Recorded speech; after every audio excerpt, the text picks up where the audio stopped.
How's it going, guys? My name is Zach with the Movie Castle, and today we're going to be taking a look at Frankenstein from the Junji Ito Story Collection.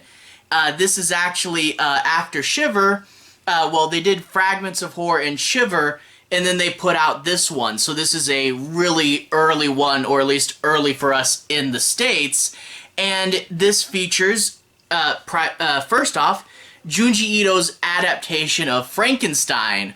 Yeah, a lot of the Junji Ito story collections are just unrelated short stories told in anthology style, but Frankenstein and the other collection, Love Sickness, are both titled after a longer story that takes up the first part of the book.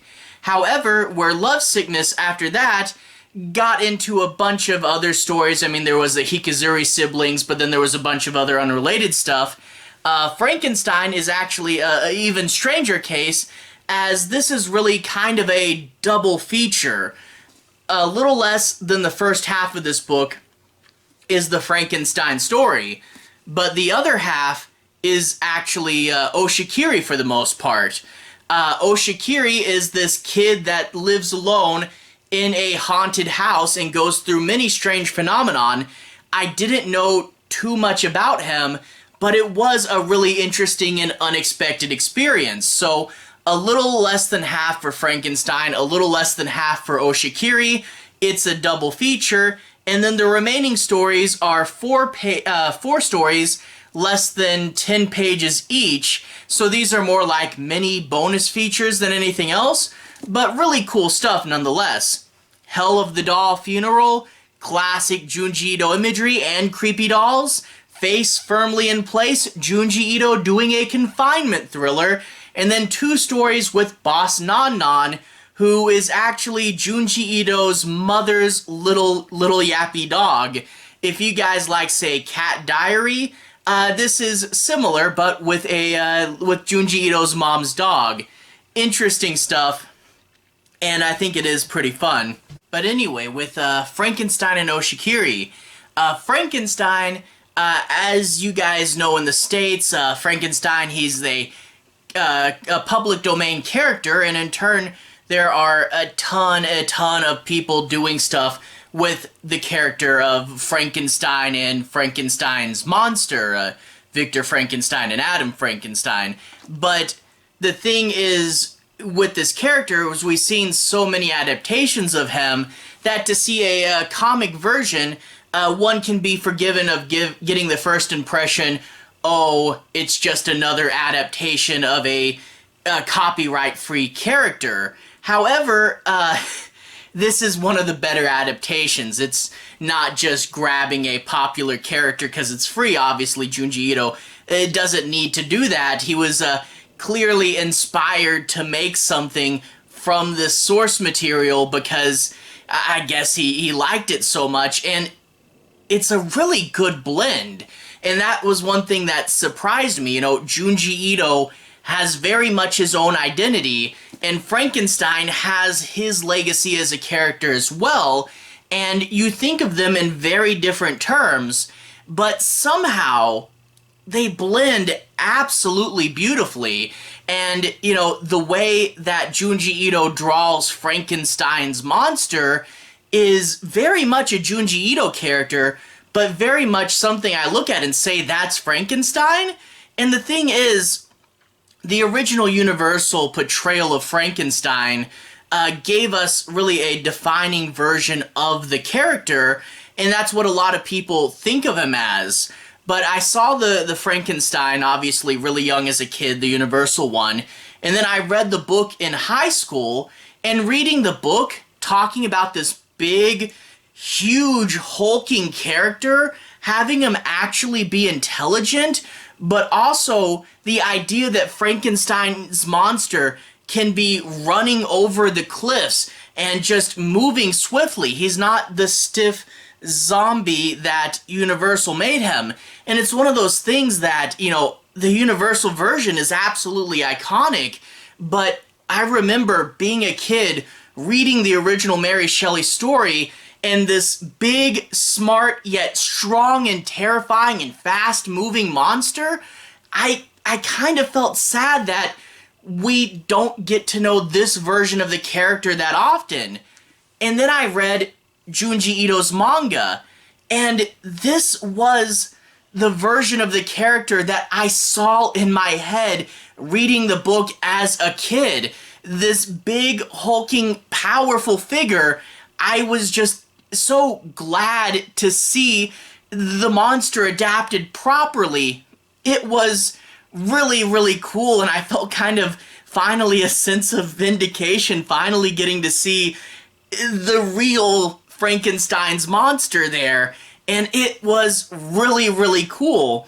And I know that this is one of the better adaptations, because reading through it, I was like, getting all these memories and going, oh yeah, I knew Frankenstein was a good story, but reading this, I'm like, oh yeah, you kind of forget, especially with how much of a public figure he is and how much the characters has been through, you forget just how good the original was. And reading through this really reminded me of that and made me want to go back and reread the original source novel, which is a huge compliment to Ito's adaptation. And also, I really do like, in his design, a little bit of a nod to the Hammer version of the character. If you guys just seen the Universal version, also go and watch the Hammer series. Really, really good as well. And then if you really like that, watch Reanimator, because it's basically a parody of Hammer's Frankenstein. But anyway, really did like it. The other big stories in here, the Oshikiri stories, I really like those as well. A young kid, he's shorter than most people, he doesn't have many friends, he's kind of a social outcast, and he lives alone at home. His home is this haunted house. His parents are always away on business. They were kind of cold and standoffish anyway, but it's like they'll call him on the phone every now and then, but for the most part, just leave him there and forget about him. So he's this poor, lonely kid, and he's living in this haunted house, and it's got all these bizarre features, like this big brick wall with this scribbly design on it, and this big checkerboard wall pattern. You actually kind of get to know his house over the course of the series, and strange and bizarre things will happen to this poor outcast kid. Some really great, insane Junji Ito body horror moments, and it is really cool and interesting.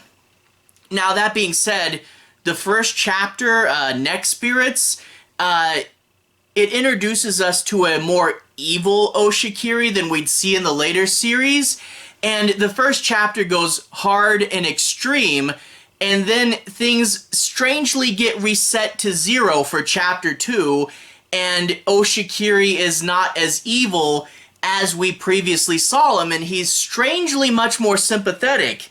What's going on here? Why did the timeline reset? You'll see eventually, but chapter 2 and 3 don't really explain why Oshikiri's nice now until we get to chapter 4, and it's kind of revealed what his house is and why strange stuff is happening there, and it leads to this interesting villain that Oshikiri has to have a sort of battle with.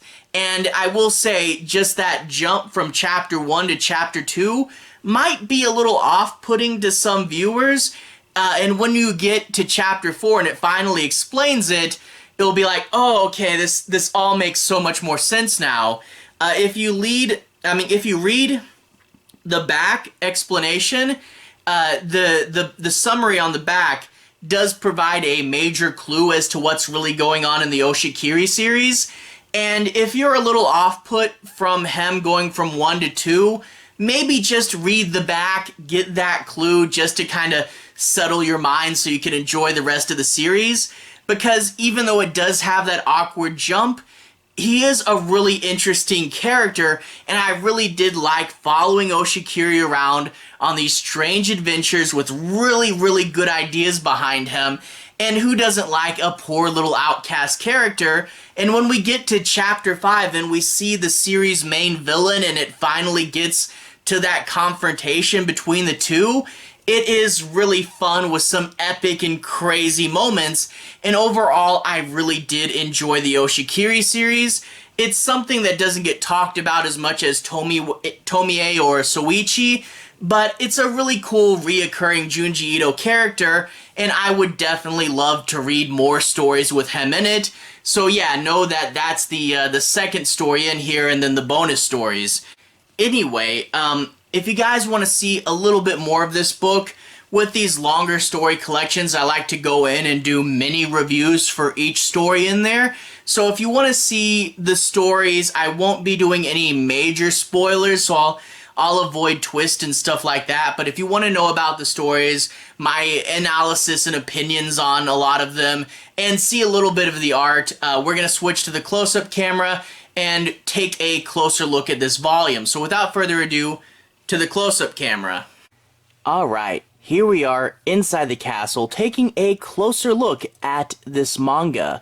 Frankenstein, we see the nice title card done in an older looking font. That is one thing to notice with these story collections, is the font is different each time and it's appropriate to whatever the story is. So nice classic gothic font here, and we get the badge in the top, Junji Ito Story Collection.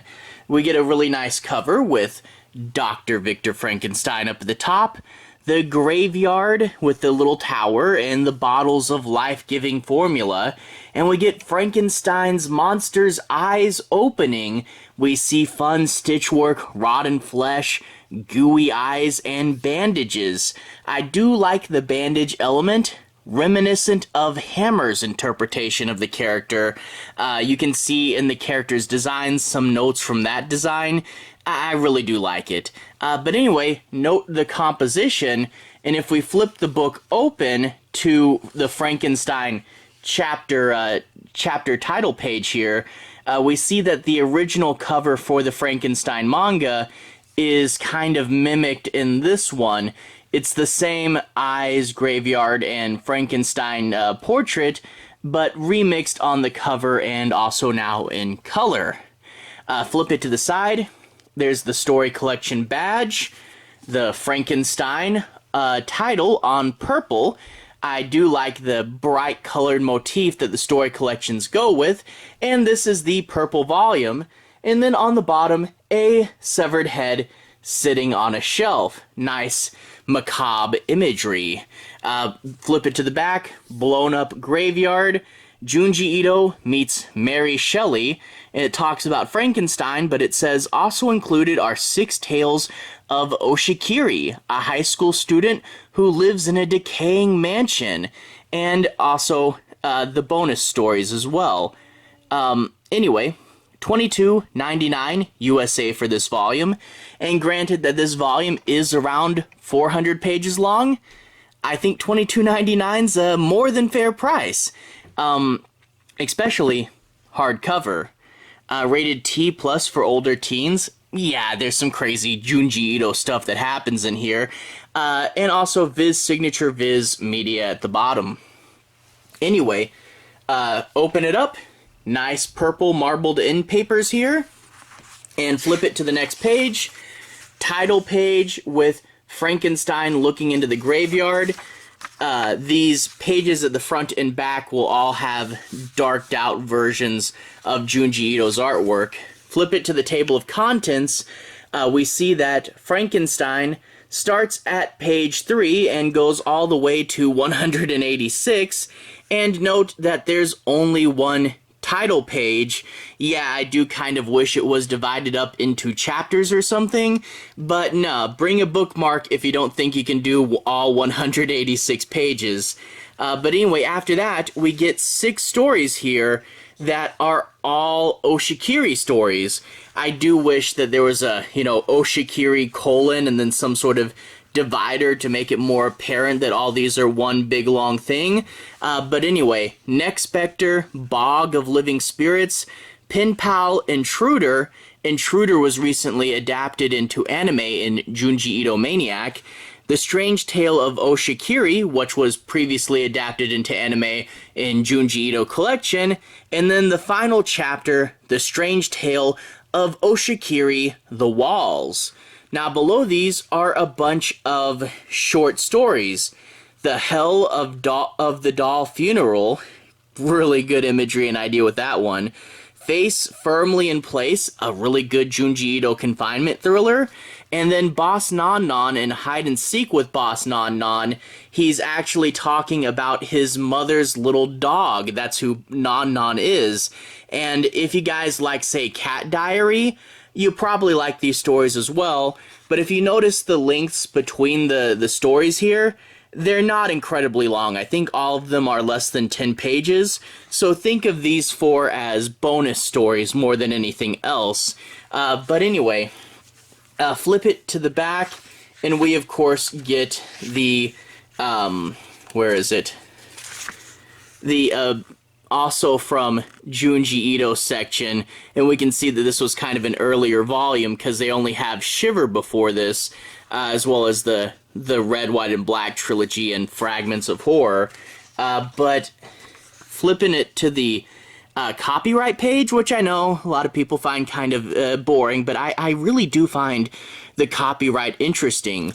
For example, this in Japanese was Junji Ito Kesuku number 10 Frankenstein.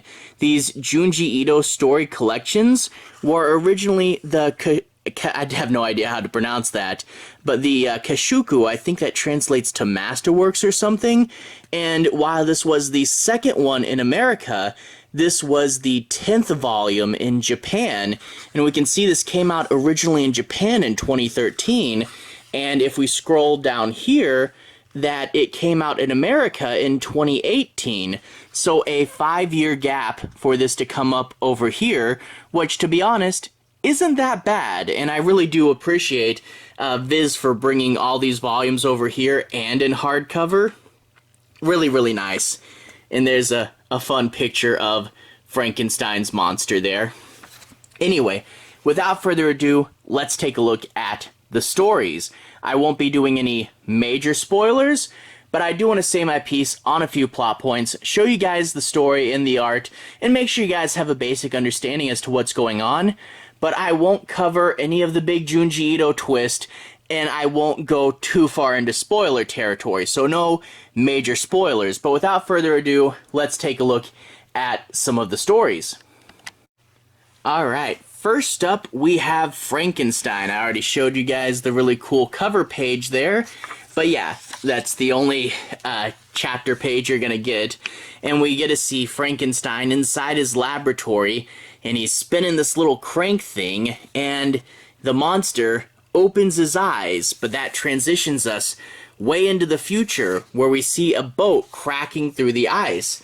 And yeah, the whole bit with going to the North Pole left out of the Universal thing, obviously for probably budgetary reasons, but it's in the novel, and it's something that not every adaptation does, and I am glad that Junji Ito left it in. But we get to see Mr. Walton. He's chartering a boat going to the North Pole to explore the mysterious science of magnetism.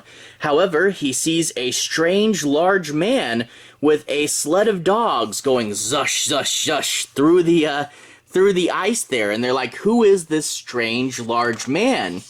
Well, even though no one should be up there, they're treated to a second visitor floating on a chunk of ice, and he looks up at them, and initially, even though he's stranded, doesn't want to go until he finds out that they're going north as well. So he hitches a ride and starts to heal when Mr. Walton brings up that he has a scientific purpose of his own, and as the two start to become friends, Frankenstein will tell him his story, saying, "You're looking to explore science. I was too. I thought my motives were pure, but it led to a horrible, horrible event, and I'm going to tell you as a warning." And we get this flashback. And the thing I want to say, too, is the Junji Ito manga moves very, very fast. I mean, you're telling all of Frankenstein in a comic book in like 180 some odd pages, and we do get these moments where he's growing up, there's Elizabeth, there's Henry, you get to find out his past and wanting to study science, and it never feels rushed despite how much it gets done in such a short amount of time. But he grows up and he starts to study and he wonders, he's big into the older stuff, but some of that has been debunked and disproven, and he starts to question, what are his goals and what does he want? You get the bit where his mother dies and she says, marry Elizabeth and be happy. Well, he studies at school, and he eventually does find the secret of life, and that's going to lead him to trying to create his own life. There's him by the graveyards, sneaking into the coffins, and yeah, quite a macabre affair to be going on here, but we do see how the Junji Ito aspect translates into this quite well. You give Junji Ito some nice rotting corpses to draw. Yeah, it's man, the blending between Ito and Shelley works way better than you think it would. It is kind of going into that whole Junji Ito idea of, I was in this horrible messed up situation. How did I get here? What is this crazy thing? And man, it fits better than you'd think, so we get all the, stealing of body parts and, here's him writing in his journal, and a lot of the dialogue is very old school and classic. And we get, I really do like this shot here. He's growing the brain in this pan, and he gets mad and squishes it. I don't know. I just really like that scene. Here's another really fun visual where he's putting the head together.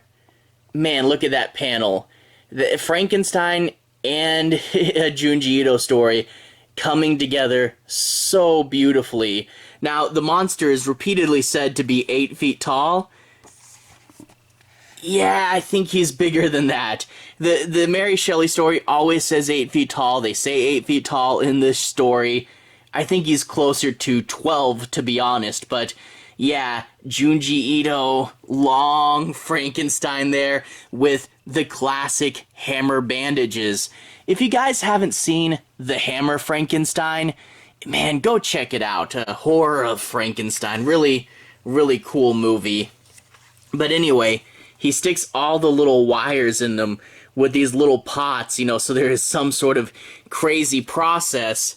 And then, you get the lightning and the scream, and then we get him rising up. Oh, man. So much cool stuff here.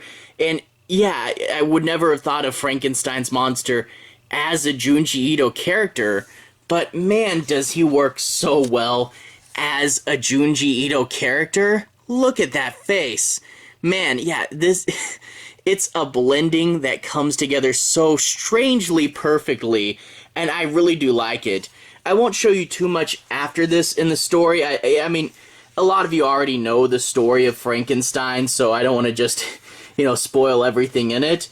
But there are some really cool moments. For example, later in the story, when he does meet up with the creature again, we do get to see, look at him, in the bushes. That's revealed in the flash of lightning, and then he gets away climbing up these rocks.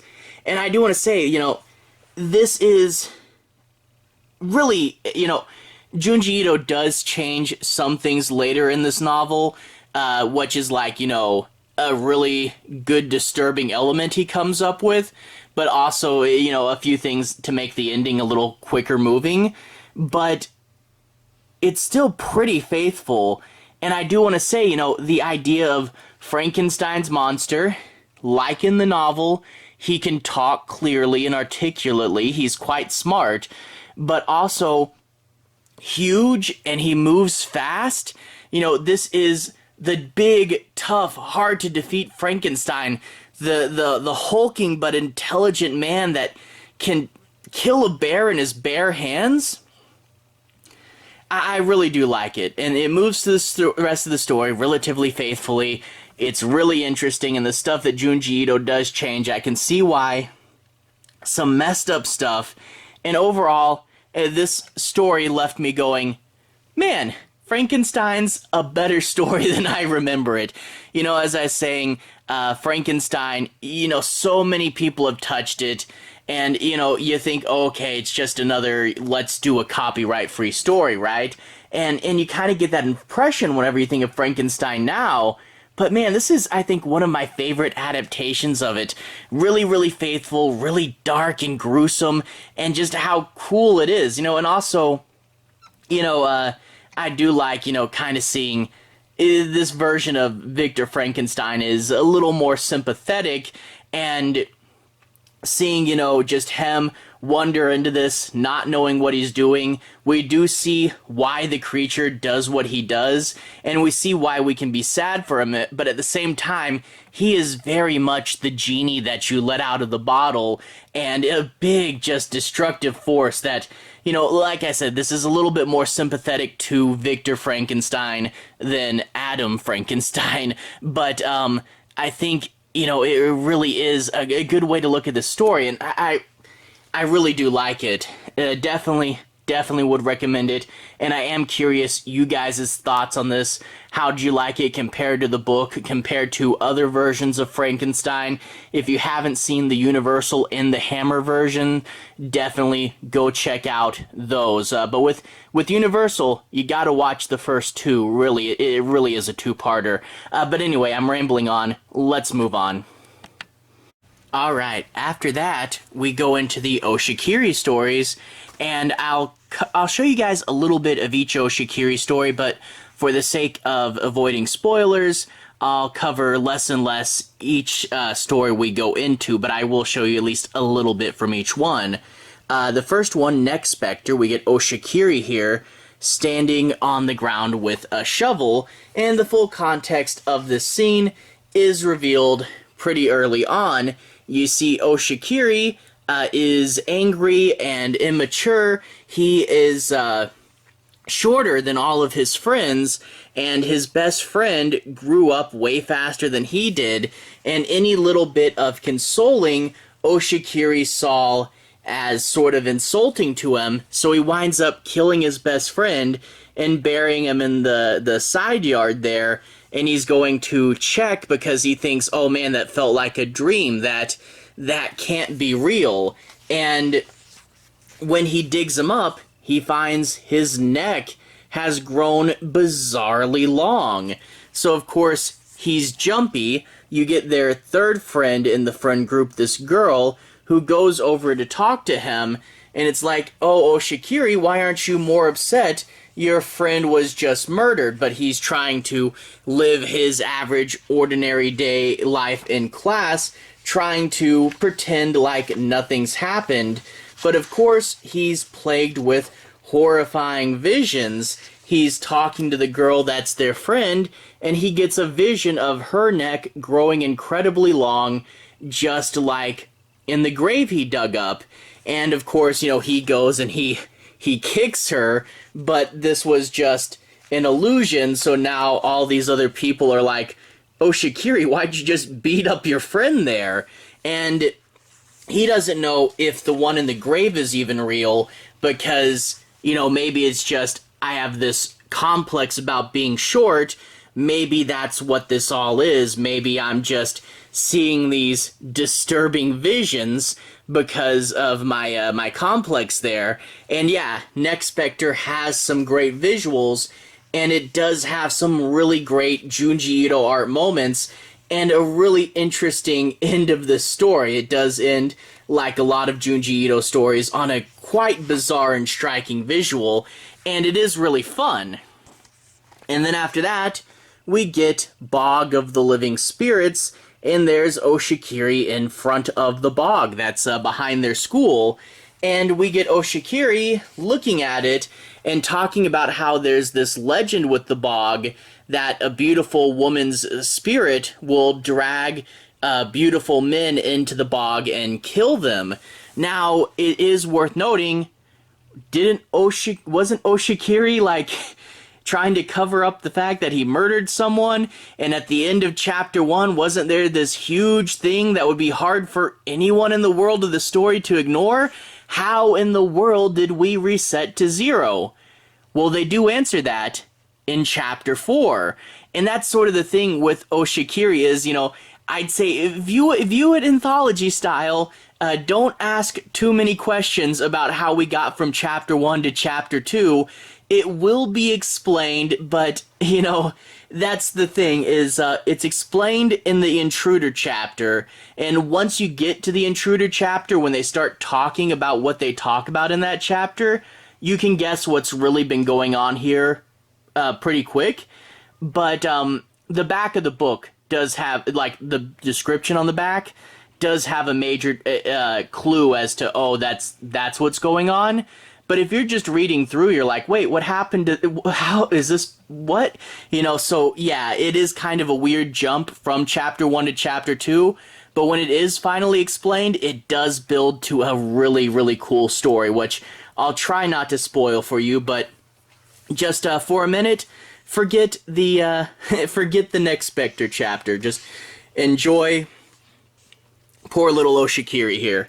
But anyway, he's in the beautification team, and his friend is a soccer superstar. This is like his best friend at school, and he's really popular, even though Oshikiri isn't. And his best friend missed the beautification team to go play soccer, and that caused all these girls that are following him around to miss it as well. And he says, oh, we're going to go clean up the bog because the bog is really, really messy. And that leads to all these girls following his friend there to keep him safe from that bog spirit. But of course, they go up to the top above the bog, and his friend sees a can dangling over the edge, which will lead to him falling into the bog and drowning, and his best friend is never seen again. They send in the divers and stuff, and they never find him.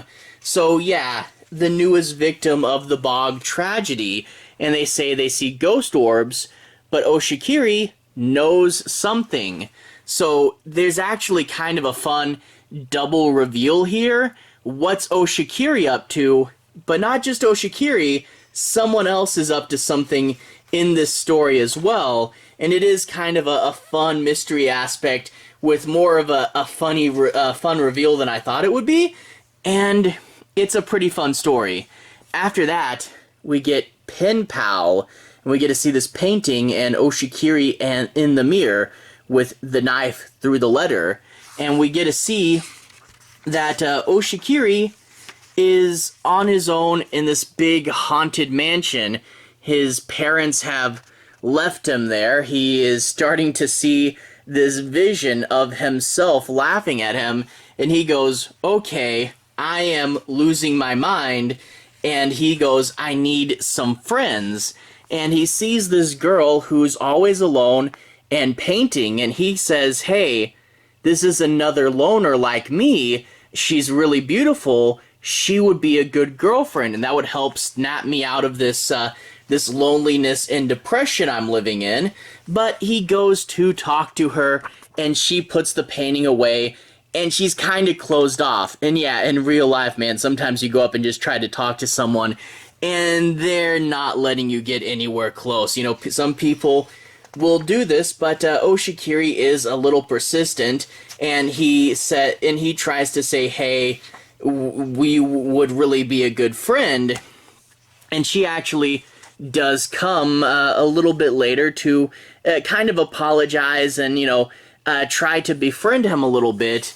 But we eventually find out that she does say that she has friends, but it's her pen pal friends, and the friends are all very jealous, and don't want this girl talking to anyone but them and not making friends with anyone outside of her pen pal group.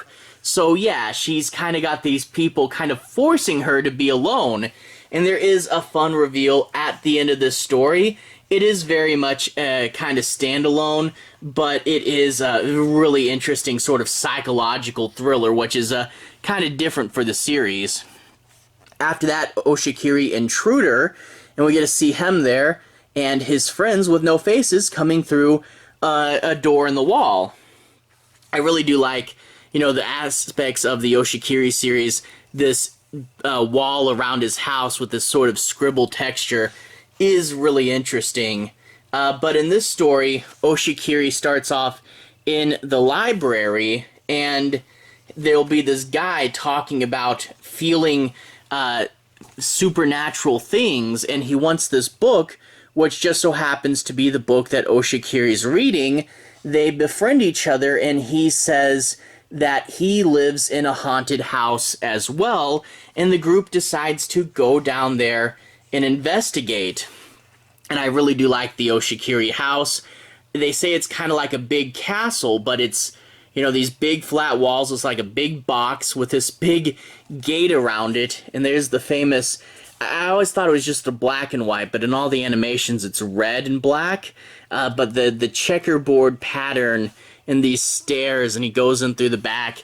I really do love this house, and being there all alone, man, that's pretty cool. But anyway, they go there to investigate, and the guy says that even though they don't see stuff right away, he really is picking up on something.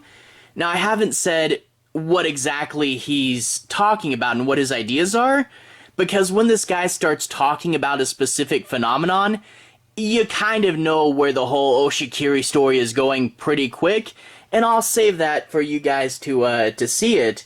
But this issue, it doesn't have quite as much bizarre visuals. There is one creepy visual, but it's not as, you know, Junji Ito insane body horror as the other chapters.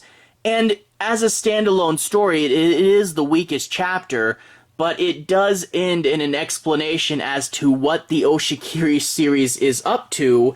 And yeah, this is the answer chapter, and it also sets up the villain who's going to be coming back for chapter 5. And it is a really fun setup to a really classic chapter when we get to chapter 5. And, you know, like I said, I don't want to spoil too much, but I will give you a little peek at chapter 5. This is the strange tale of Oshikiri, and it opens up with someone Oshikiri knows in school running through his house, and then she disappears into thin air. And when Oshikiri goes to school, she doesn't remember any of this. It's all as if nothing happened, but she catches Oshikiri looking at her and thinks that he's interested in her. And when the school bullies start to pick on him, she will interject as well. And she starts to want to get close to Oshikiri, but he says, "You really don't want to go into my house." And of course, there's several strange and bizarre visions in the house. And among these visions are some really crazy body horror, but an explanation as to what exactly has been going on, what the villain's been up to, and a pretty good final battle with the villain.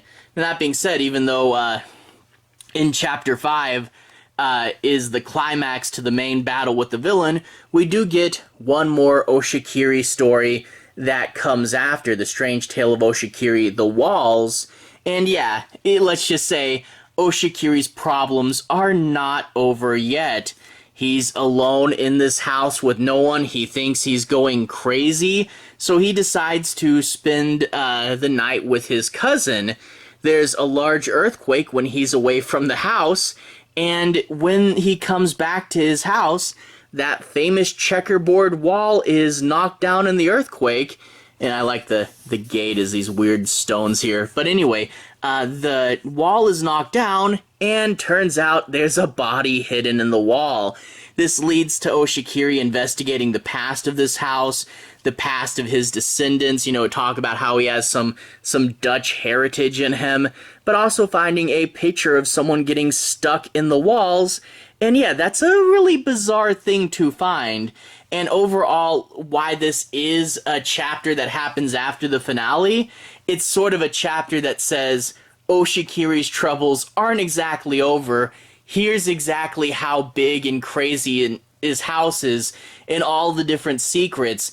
And I will say the antagonist in this chapter is a really, really crazy good idea, and I did have fun with it. So yeah, it's one of those cases that even though the tension should be over, we're gonna go one more time, and it's pretty fun as well. So overall, the Oshikiri stories I really do like. After chapter 1, in that kind of confusion that it causes, I think some people might like Oshikiri better on a second read, knowing exactly what's up. So maybe if you read the back and you kind of get that hint, because the back of the book does drop a major clue as to what's going on. Some of you, if you're not digging the stories, maybe you read that description on the back, get the clue, and maybe get back into that world a little better. See, I don't know, I really liked it, but I don't know if everyone's gonna get on board as quickly, especially because it doesn't explain Till Intruder. I don't know. Personally, I really liked it. I liked Oshikiri as this little oddball character who has no friends, his family's all gone, he lives alone in a haunted house, he's short, he's an outcast, and I felt, it really, being in his world and feeling for this guy, I thought was pretty cool. But yeah, I don't know if it'll be for everyone, but I really like those stories, and I do kind of like that the Frankenstein collection was essentially a double, Frankenstein for almost half, and then Oshikiri for almost half, and then a couple little bonus stories at the end there. So I really did like Oshikiri, but anyway, moving on to those bonus stories. Alright, the bonus stories we have first off, The Hell of Doll Funeral. We get this guy who's really sad. Oh no, it happened to my daughter. And we see that in the world of Hell of Doll Funeral, there's some sort of disease which turns children into dolls. And it turns out that his daughter has caught it. Her skin is becoming stiff, and where she moves has formed joints. And yeah, this will eventually cause her to essentially die, be frozen in place and left as a doll. But we also get the question, hence the title Doll Funeral, what do you do once your daughter's turned into a doll? And I won't spoil it any further, but insane Junji Ito moment at the end here. Yeah, it's a crazy visual, and yeah, that idea of trying to cling on to something after someone's died is pretty sad and messed up. But anyway, face firmly in place, this girl's going to the orthodontist to get scanned, and she sees the big disturbing chair and doesn't like it. Well, it turns out she's going to get her head scanned, and these things, these two little points, go in your ears and hold your head still so the orthodontist can scan you. I don't know if this chair is real, but if it is, that's terrifying. Well, he needs more film in his camera. Turns out he forgot it, and while he's out, he trips on the stairs, breaks his neck, and dies. Turns out the hospital's about to close for the weekend, and no one knew he was seeing a patient, so now she is stuck with her head in the chair, spikes in her ears to keep her from moving her head, and she's going to be all alone until someone might eventually find her. And yeah, Junji Ito doing a confinement thriller, really, really cool. Man, a really messed up concept. I do wish we got more of a crazy, the ending does play it off a little bit. I do wish it was something a little more disturbing as a final reveal, but that being said, it's still really cool, and confinement thrillers are all the rage in indie movies now. I would love to see Face Firmly in Place adapted into a movie. Man, just her sitting there having to hold her head exactly like that, spikes in her ears. Oh man, it's messed up. I would love to see it live action. But anyway, Boss Non Non, a story about Junji Ito's mother's dog, and he's living with his mom and seeing stories with the dog. You know, the dog is kind of sweet, but also kind of angry sometimes. You don't know what her mood's going to be, and he tries to win the dog over, but it's a little bit hard. And he also talks about the mother going, "I'm going to make my dog," I think she says, pretty time. So goes to make the dog pretty. And in the other one, we get to see, where's the title page? Hide and Seek with Boss Non Non, and we get to see the dog kind of poking its head, seeing what Junji Ito is up to, and, you know, it's called Hide and Seek because, you know, the dog will kind of follow him around. My dog is interjecting about this story. I'll take care of him in 1 second. But yeah, the dog kind of follows him around and, you know, wants to see what Junji Ito's up to, but also doesn't want him getting too close as well. So yeah, a fun story. If you guys like the, you know, humorous animals of Cat Diary, definitely Boss Non Non is fun, and, you know, some good, heartwarming, relatable moments. Yeah, my dog seems to be quieting down now. I don't know what he saw outside, but sorry about that. Interruption at an appropriate time, though. But anyway, the Frankenstein collection, I thought it was pretty cool.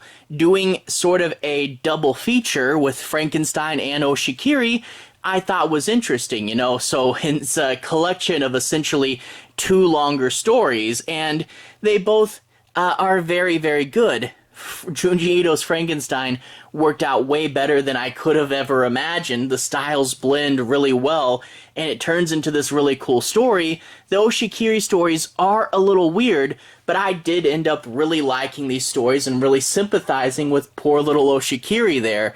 And the bonus stories, why they are short, you know, 4 pages that are less than, 4 stories rather, that are less than 10 pages each, I did find them a fun little addition, and especially because with the story collection we are more used to anthology than double features, I did like they took the time to stick in some little bonuses there, help it feel more anthology, and, you know, give us a little change of pace. And there is some, like, man, Helldoll Funeral did have a really cool visual that I didn't show you because I don't want to spoil it. But overall, really like this book. Definitely recommend it. And, you know, if you guys are thinking, oh, it's Frankenstein, I've seen that story before, this is definitely one of the better versions, and Frankenstein is a way better story than you remember it being. Trust me. So overall, the sort of odd double feature book, but I really did like it, and I definitely recommend it. Anyway, to everyone who's watched so far, thank you for watching. To everyone who's liked and subscribed, thank you. You really are helping the channel out. I'll leave a relevant playlist on the bottom. This should be my Junji Ito playlist. I've talked about a bunch of his other books, Shiver, Smashed, Uzumaki. I also unboxed some Uzumaki Pocket Curses, if you want to see that. And I've also talked about the new Netflix show, Junji Ito Maniac, which does feature the Intruder story. I do have a review for that episode. Anyway, have a good day. I'll see you guys again very, very soon. Junji Ito playlist on the bottom. Have a good day now.